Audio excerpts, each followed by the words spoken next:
Guys, ഞാൻ ഇന്ന് വീട്ടിൽ പോവുകയാണ്. എറണാകുളത്ത് നിന്നും കരുനാഗപ്പള്ളിക്കുള്ള ട്രെയിനിലാണ് ഞാൻ പോകുന്നത്. വൈകുന്നേരം ആയതോടെ എല്ലാവരും ജോലി കഴിഞ്ഞ് ആ ഒരു സമയം ആയതോടെ നല്ല തിരക്കാണ് ട്രെയിനകത്ത്. മിക്കവാറും ഞാൻ വീട്ടിൽ പോകാൻ നേരത്ത് ഈ ട്രെയിനകത്ത് തന്നെയാണ് 4 ഇരനുള്ള എറണാകുളം. ട്രെയിൻ വന്ന് നല്ല തിരക്കായിരുന്നു, അതുകൊണ്ട് സീറ്റൊന്നും കിട്ടില്ല. പിന്നെ പുറത്തോട്ട് നോക്കി ഇങ്ങനെ നിന്ന്, പിന്നെ കായംകുളം ആയപ്പോഴത്തേക്ക് തിരക്ക് കഴിഞ്ഞ് സീറ്റ് കിട്ടി. നിന്ന് കാല് നല്ല സുഖമായിക്കൊണ്ടൊന്ന് ജസ്റ്റ് ഒന്ന് ഇരുന്ന് അടുത്ത കരുനാപ്പള്ളി തന്നെ ഇറങ്ങണം. കരുനാപ്പള്ളി സ്റ്റേഷൻ ഇറങ്ങിയപ്പോൾ തന്നെ ചേട്ടൻ എന്നെ വിളിക്കാൻ വന്ന്. റോഡിലൊക്കെ നല്ല മഴ ആയതുകൊണ്ട് തന്നെ നല്ല ബ്ലോക്കും ഉണ്ടായിരുന്നു. പക്ഷേ ഞാൻ വീട്ടിൽ പോകുന്നതിന് കാരണമുണ്ട്. എനിക്ക് ഏറ്റവും പ്രിയപ്പെട്ട 2 പേരുടെ ബർത്ത്ഡേ ആണ്, എൻ്റെ അച്ഛൻ്റെ അമ്മയുടെ. പെട്രോൾ പമ്പിൽ ജോലി ആയതുകൊണ്ട് ഒന്നിനടെ അച്ഛൻ വീട്ടിൽ കാണുള്ളൂ. ഞാൻ ചെല്ലുന്ന ദിവസം അച്ഛനും അമ്മയും ഒരുമിച്ചുള്ളതുകൊണ്ട് പിന്നെ അന്നങ്ങ് കേക്ക് മുറിക്കാമെന്ന് വിചാരിച്ചു. ചേച്ചി കേക്കെല്ലാം വാങ്ങി സെറ്റാക്കി വെച്ചിട്ടുണ്ടായിരുന്നു. നമുക്ക് കേക്ക് മുറിയിലോട്ട് പോവാം. കേക്ക് കൊണ്ടുവന്ന് 2 പേരും കൂടി മുറിച്ച് 2 പേരും കൂടി കേക്ക് അങ്ങോട്ടും ഇങ്ങോട്ടും വായിൽ വെച്ച് കൊടുത്ത്.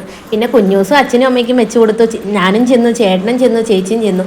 ഞങ്ങൾ 4 പേരും അവർക്ക് 2 പേർക്കും കേക്ക് വായി വെച്ച് കൊടുത്തു. കേക്ക് മുറിച്ച് കഴിഞ്ഞപ്പോഴത്തേക്ക് 2 പേർക്കും നല്ല സന്തോഷമായി. അടുത്ത ദിവസം തന്നെ രാവിലെ ഇറങ്ങി ചിക്കൻ വാങ്ങിക്കാൻ. ഇന്ന് ബിരിയാണിയാണ് ബർത്ത്ഡേ ആയിട്ട്. ചിക്കൻ പറഞ്ഞപ്പോൾ ചേട്ടൻ പോയിട്ട് ഒരു കോഴീനെ കൊന്നാലല്ലേ നമുക്ക് ചിക്കൻ തരാൻ പറ്റത്തുള്ളൂ. കോഴീനെ കൊന്നപ്പോൾ നല്ല വിഷമമുണ്ടായിരുന്നു. പക്ഷേ ചിക്കൻ തിന്നണമെന്നുണ്ടെങ്കിൽ കോഴീനെ കൊല്ലണമല്ലോ. ഇതിനുമായിട്ട് ഞങ്ങൾ നേരെ കടയിലോട്ട് വന്ന് സവാളയൊക്കെ വാങ്ങിക്കാനായിട്ട്.